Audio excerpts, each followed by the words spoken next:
আগের ভিডিওতে তোমাদের দেখিয়েছিলাম বেঁচে যাওয়া ক্লে দিয়ে জুয়েলারি বানানো। আজ ওটাকেই কালার করব। এটা ছিল আমার প্রথম হ্যান্ডমেড জুয়েলারি। আমি আগে কখনো হ্যান্ডমেড জুয়েলারি বানাইনি আর কখনো কিনিও নি। দেখেছি অনেককে পড়তে, নিজেও পড়বো ভেবেছি, কিন্তু কেমন লাগবে না লাগবে সেই ভেবে কখনো কেনা হয়ে ওঠেনি। আসলে যখন আমি প্রথম ইনকাম করা শুরু করেছিলাম তখন না শুরুতে প্রচুর টাকা খরচ করেছিলাম, কিন্তু এই সময় এসে সত্যি কথা বলতে একটা টাকাও খরচ করতে বড্ড গায়ে লাগে আর 10 বার ভাবতে হয়। আমার বাবা ভ্যান চালায় আর মা স্কুলের রান্নার করে, পাশাপাশি তো লোকের বাড়ির কাজ তো আছেই।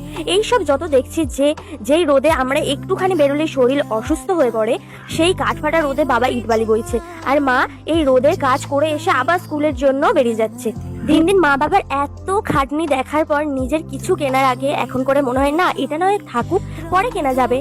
তো যাই হোক, অনেক বকলাম। এবার এটা কেমন হয়েছে বলো তো? পরে কোথাও বেরোনো যাবে নাকি না? আমার তো মোটামুটি ভালোই লাগছে। তোমাদের কেমন লাগছে কমেন্ট করে জানাও।